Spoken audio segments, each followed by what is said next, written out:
Okay, so today we're going to talk about the subjunctive. I'm going to focus primarily on conjugation and then introduce some of the uses. So let's begin with talking a little bit about moods. So moods express the manner in which the action or state is being denoted by the verb as the speaker thinks about it. So if the action is a fact, or if it's an assumption, if it's a potential, if it's a wish, if it's a command, etc., it's going to be marked in Greek by the mood that the verb is conjugated in. So there are 4 finite moods of the verb in Greek. The indicative, the imperative, the subjunctive, and the optative. Now, we've been used to seeing the indicative and the imperative. Indicatives indicating facts and imperatives indicating commands. And I want to remind you that the negative for indicatives, because they talk about facts, are u, and the negative for the imperative is going to be me, or some form of me. So some form of u for indicative and me for the imperative. And now that we're going to move to the subjunctive, we're going to be dealing in its independent usage. We're talking about potentials. We're talking about assumptions of possibilities. Then we're going to see that the negative, because we're not talking about facts, the negative will be me. Now, it's worth, sort of thinking about the relationship between potentials, wishes, and commands, right? Wishes, if they're going to be fulfilled, or they're, wishes that are still fulfillable, have to have potential. They are related to potential. So wishes and potentials are related. And wishes and commands are related in that it's a matter of power. So if the speaker thinks they have the power over the person he's commanding, then, or he's asking to do something that he wants to happen, then it becomes a command. If it's the person is not powerful enough necessarily, then it becomes a polite request. But a command also needs to have potential. In order for it to be a reasonable command, it also needs to be possible. So anyway, there's an overlap between potential, commands, wishes, and we'll see that this will help if you realize that that's what's going on with the subjunctive, and then later with the optative, that these moods are dealing with these kinds of ideas. Then it'll help. All right.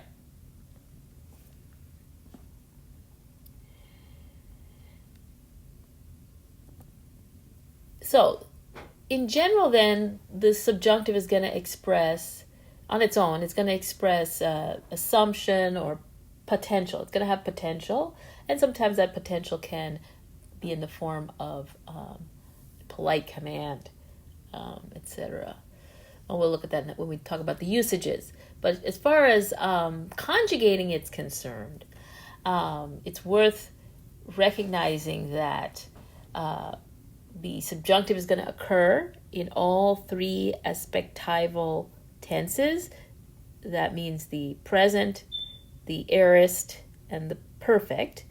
We don't have a subjunctive in the future, mainly because the subjunctive kind of does double duty with the future, because they talk about things that haven't happened yet. So the future is something that hasn't happened yet. So there we go. And it's worth bearing in mind then that the future indicative will be a more sure potential than a subjunctive. Okay? Now, the subjunctive present, aorist, and perfect only has aspectival meaning and not temporal meaning. So an aorist subjunctive is not prior to, say, a present subjunctive. Okay, it has to do with the quality of the action. So an action that has duration, that is ongoing, repeated, etc., will be in the present. An action that is one time or instantaneous, that will be aorist. And a state will be the perfect. Now, the good thing about the subjunctive is that they're going to have the same endings in all the different tenses. So the same present subjunctive, the present subjunctive is going to have, present active subjunctive is going to have the same endings as the aorist active subjunctive and the perfect active subjunctive. The middle is going to have the same endings all the way across, and the passive will have the same ending all the way across. And this is also going to be the case that in the subjunctive, then the omega verbs and the me verbs basically become the same conjugation. So there's really going to be no difference in terms of endings as far as the omega and me verbs go once you move into the subjunctive. All right, so let's go. So I want to start off by getting you to learn the subjunctive of the verb to be. And so here we have ami, esti, esmen, este, ac. That's the verb to be. Ami, I am. A, you are. Esti, he, she, it is. Esmen, we are. Este, you are. Ac, they are. Okay, well, the subjunctive is conjugated as follows. O, ace, a, omen, eta, oc. And I could be, is one potential possibility for way of translating the subjunctive. I could be, you could be, etc. So, o, ace, a, omen, eta, usi is the endings. Now, why I'm starting with the subjunctive of the verb to be is because to form the subjunctive in the active and the passive, you're going to just tack on the verb to be in the subjunctive onto the stem of the verb. It's that simple. So you get the stem of the verb, whether it's present, aorist, passive, whether it's perfect, whatever the stem is, you're going to tack on the subjunctive of the verb to be to make the active and the passive. And we'll see how that goes in a second. So here's the verb to be. And we're going to see Amy and Amy to go and Amy and Fami to say. How they do the subjunctive. So let's start with Amy to go. We see, okay, we have the stem, which it's an irregular verb, so the stem is E, and then we have the omega, the verb to be in the subjunctive tacked right onto it. So EO, EACE, EA, EOMEN, EATE, EOC. Fami, we get the stem, and then we tack the endings on. Again, another irregular verb, so it's fo, face, fe, fomen, feta, facey. No problem. Oida, which is a perfect, but we use it for present. I know. Its stem in the subjunctive, we put is aid, and we put the subjunctive of the verb to be right up onto it. So a do, a dace, a day, a domen, a data, a dosi. So if we look at omega verbs then, regular omega verbs, we just take the stem in the present here. So it's boulieu, and then we tack the subjunctive, present subjunctive of the verb to be right onto it. So it's buluo, bulues, bulue, buluomen, buluete, buluosi. And another way of looking at it, if you compare it with the indicative, you can see that what's happening is that the vowels in the endings are being lengthened. So since omega can't be lengthened any longer than it is, so buluo becomes buluo. Bulues, epsilon iota turns into eta iota subscript, so bulues, bulues. Similarly, bulue, bulue. Omicron becomes omega, so buluomen, buluomen. Epsilon becomes eta, so buluete, buluete.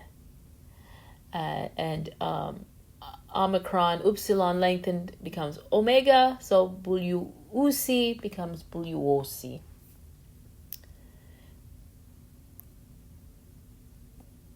All right, so here we have the 5 possible patterns that the verbs in Greek can go into, all having to do with whether or not you're enatic, especially when you're contracting the verbs with the vowels.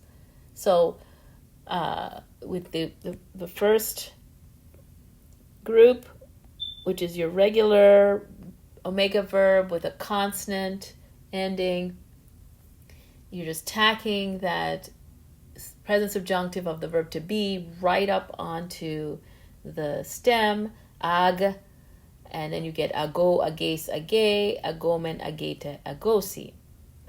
With poieo and tithemi, their stem has an epsilon at the end, so when you put the ending on, there's going to be a contraction. So poio, poies, poie, poiomen, poiete, poiosi, or titho, tithes, tithe, tithomen, tithete, tithosi. Horao has the alpha at the end of the stem, and so again you're going to have a contraction. Horo, horas, alpha plus eta iota subscript gives you horas, hora, horomen, horate, horosi. Okay. Then we move to delao.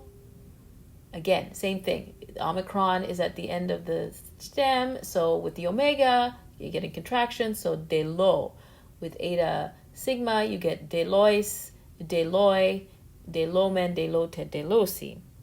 And then with didomi, the omicron at the end of the stem, again contracts to become dido, and then didos, dido, didomen, didote, didosi.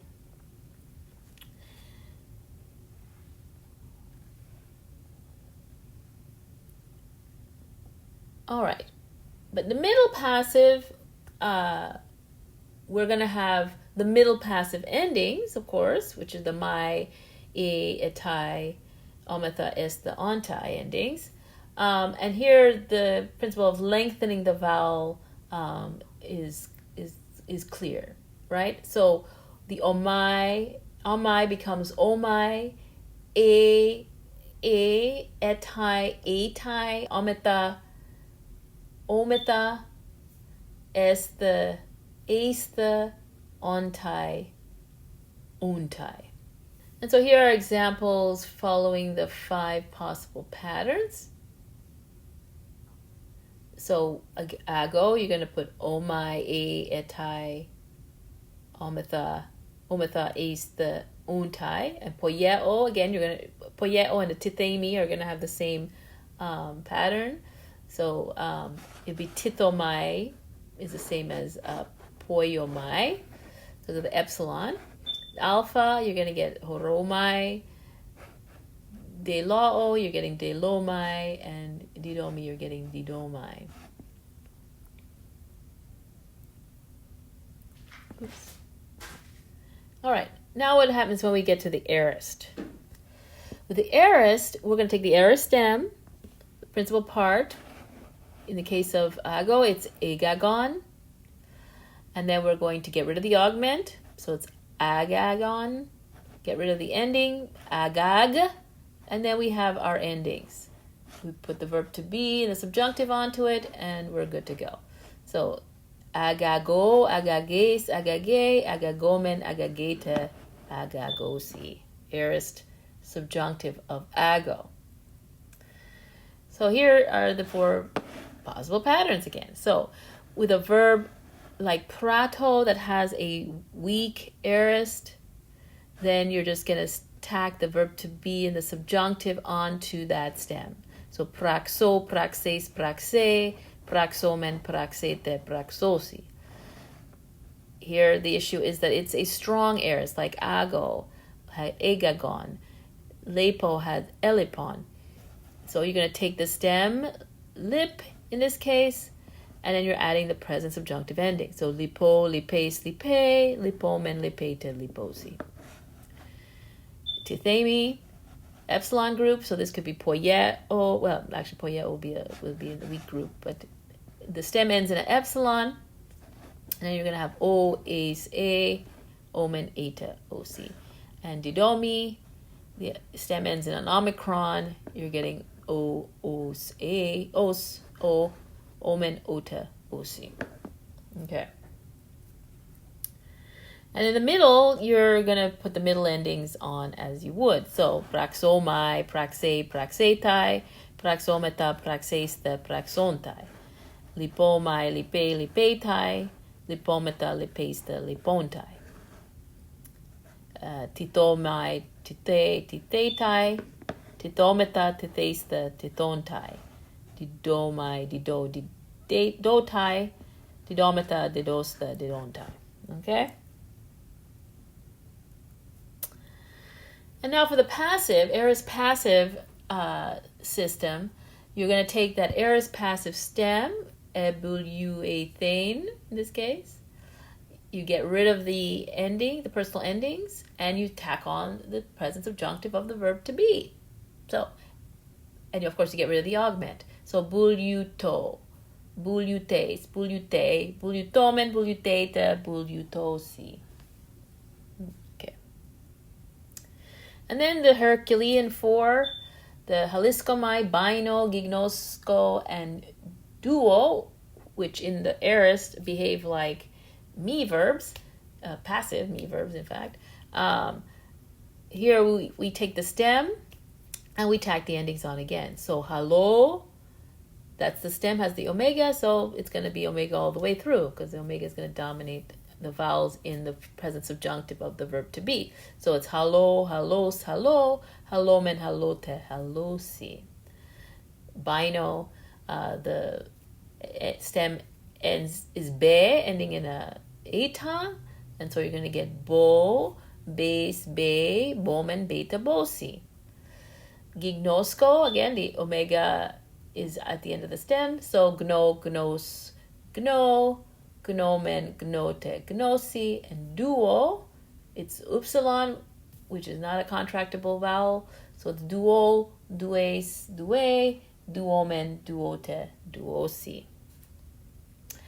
Okay, so once again, basically, in principle, what you're doing for the active and the passive of the subjunctive is you're adding the present subjunctive of the verb to be onto the stem, whether it's the present stem, whether it's the aorist active stem, whether it's the aorist passive stem, whether it's the perfect stem, you're going to add the present subjunctive of the verb to be. And if it's a middle, you're just going to add the middle endings with a lengthened vowel. Okay. All right, so let's talk about the independent uses then of the subjunctive. And so Mastronardi gives us 4 basic categories for the ways in which the subjunctive is used by itself as the main verb of a sentence. Okay, so the first is he refers to as the hortatory subjunctive. That's when you are commanding yourself or encouraging yourself in the first person. You yourself or you and a group of people in the first person. So you have nun iomen kai akusomen tu andros. So let us go now, nun iomen, and here akusomen, the man. Me phobemeta. Let's not be afraid. Me, so we're using the negative. Me phobemeta. Let's not be afraid. With you can also use it for prohibitions. So again, it's akin to commands, right? But very strong in this case. Negative commands. So we have already seen that we could say me frontizete. We can use the negative with the imperative, but we can also use the negative with the subjunctive to indicate a prohibition. Usually in the second or third person. So here we have me poiesete. Don't do this. And medes ageisetai ton Philippon philon. Let no one consider Philip a friend. Medes hegeisetai. Again, so the me is dominating here because we're dealing with subjunctives that are talking about commands, wishes, potentials, these kinds of things. All right, so we've got hortatory subjunctive. Let us do something or not. And I should do something. You can do it in the first person plural as well as first person singular, but as he says, it's less common in the first person singular. Or it can be a prohibition. So an alternate form of the imperative with me.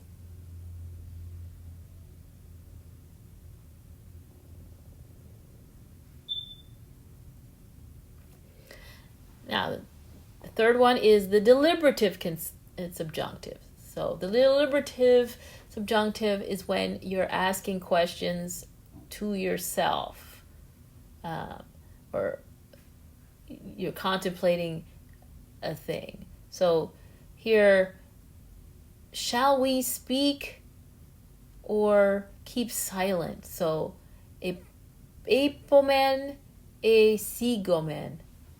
So, epomen e sigomen, right? Shall we speak or shall we keep silent? So these are deliberative questions where you're wondering what to do, and they're going to be put in the subjunctive. So tipato, what's happening to me? Tipato, what am I suffering? What's going on? What am I experiencing? Tipato. So that's a deliberative subjunctive. And then, of course, doubtful assertions and emphatic denials are then used in the subjunctive. So in here, the subjunctive me is expressed doubtful assertions, and ume, a doubtful denial. And then it says, on the other hand, the aorist subjunctive with ume, note the order. So there's ume versus me u, which we'll focus a little bit, expresses a very strong denial. All right, so we've got me, doubtful assertion. Me u, doubtful denial. Well, perhaps not. And ume, strong denial. Absolutely not. All right, so let's see what his examples are. Me tuto e ho zeitumen. So perhaps this is what we were seeking. So me tuto e ho zeitumen. So perhaps this is what we were seeking. Me uk orthos ehetauta. I suspect that these things are not correct. Me uk orthos ehe. So we have our me u plus subjunctive ehe, doubtful. So I suspect these things are not correct. U me deikse. Anaitios on ton cajon. He will never show that he is free of blame for the bad things. So, u me deikse. He will never show, he will never show that he is free of blame. So this is how these are the ways in which the subjunctive is used in its independent clause, when it's the main verb of a sentence. And so then now I'm going to attach some exercises for you to try to do as homework.